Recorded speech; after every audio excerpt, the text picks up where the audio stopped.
me, Jurassic James. I'm here with Don, the Lieutenant Commander of the state of Utah, Paleontology. Yep, Don DeBieux. Don DeBieux. Yeah, I'm the Assistant State Paleontologist with the Utah Geological Survey, and Jim Kirkland's right-hand man, essentially. So. Yeah, Lieutenant Commander. That's right. Lieutenant Commander, I like that. That's a catchier title. Just change it. There's no paperwork in the state, right? Right, exactly. Just easily. You know the way it works. Yeah, one email will just knock that out. Yeah. I don't know, that might be a little presumptuous, Lieutenant Commander, but I do like that. So I met Don from the dig site, among other things. The first thing I want to ask you is, like, how did you get into paleontology?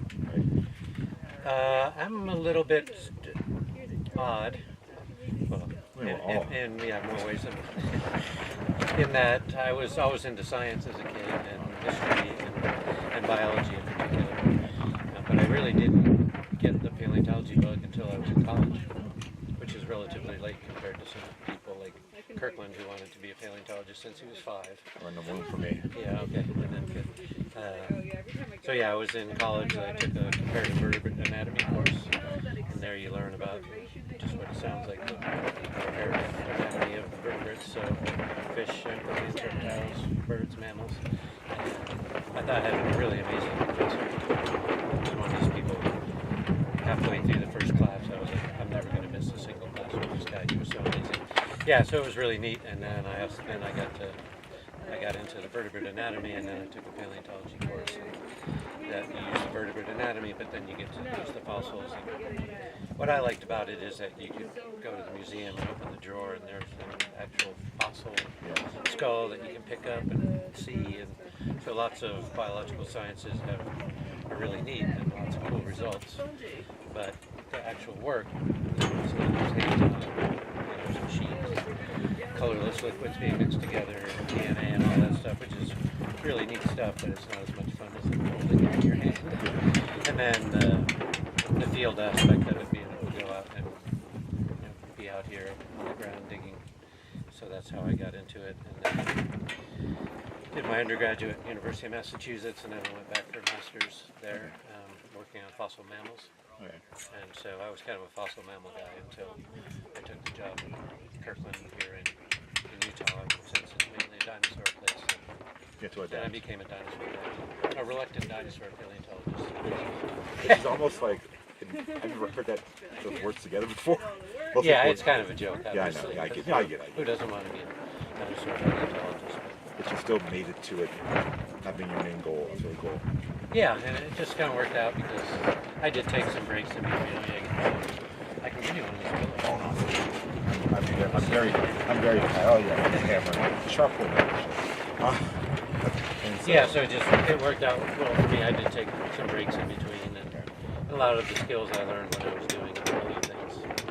Not really. I was always doing field work, but then I also had other jobs. I was a carpenter, construction worker, and landscaper, and all that. So you just learn a lot of the skills that you end up using while you're out here. So with one more thing, what's something that you want people to know about paleontology, about Utah, about whatever? What would you want the world to know? That's a weird question, I feel like. Big question. I mean, just come to our state. Don't come to our state. Like, if you are interested in dinosaurs and paleontology, we have one of the greatest places on the planet to see a lot of things in a small area. I mean, also the landscape out there is spectacular. So you get to go to spectacular country, red rock country, but then we have the museums up in Salt Lake and Provo, and then as you move down, you go to Moab and down to St. George. So there is actually a whole route, the Dinosaur Diamond, where you can go, the tourist route of looking at dinosaur sites. But yeah, I think just the geology and the spectacular scenery is worth it, and then to get to go to it gets hot depending on when you're out here, so it's nice to have some air-conditioned place to go to, check out the museum, take the kids and go cruise around and check that out. So yeah, it's remarkable that way. And yeah, there are places you can go and actually see the work happening too, which is pretty neat. So. Good, great, thank you. If there's any contact information you want to give, anything you want to let me know. I'll put it in the description. I can tell them now. Oh, okay. Also, I don't know if you want people just emailing you constantly from Texas, particularly. But right, and I think there are You know, I believe the state has like tourism bureau that Okay, they do has all some that. Yeah. information. Don't bother you directly. Got it. Okay. Yeah, not necessarily, but yeah, if you went online, you could find a lot of information. Good. about That's what I was trying to find out. So, I mean, you could even try like searching Utah dinosaurs and see what comes up, and okay. put together some of those websites that people could use as a resource. So it's just that every day that the second command of the most fossil first state for dinosaurs, you know, I don't just run into that person every day. So it's like whatever I'm telling them. Okay. Yeah. Thank you so much, though. You need anything else? No, do you? Well, Ethan's about to start blasting. Yeah, I know. away That's here, why. so. That's why I was trying to wrap it up too. So. I mean, if you no, do you have any good question or two for me, or do you? Is that good? Yeah, it's good. Okay. He's like already loaded up. So, all right. Thank you. You're good. I mean, I can keep waiting.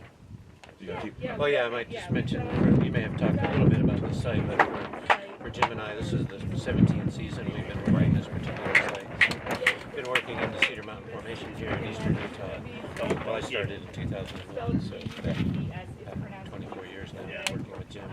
And then this particular site we started working in 2007 on a major excavation like this, and we've only missed 2 years in that time. So, Oh wow. this is season number 17, and usually we spend a month or so here. So 17 years, Jim and I have spent like a year and a half of our lives camped out here and sitting on the ground, making big rocks into smaller ones, and getting some dinosaur bones and other fossils in the meantime.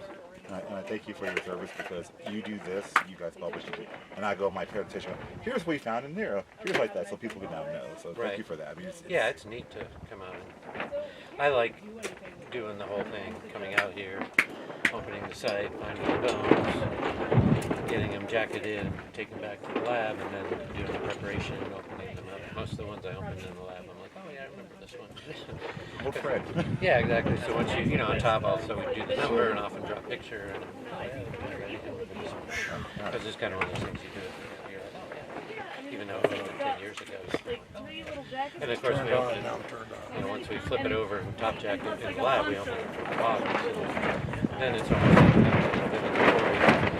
I went through again, but on the right side, you know there's something in there. Unlike here where I'm going under, there might be something right under there. But there might not be. Yeah, they get to yes, exactly. And then to do all that, and even there you're still taking it out in the field, exactly sure.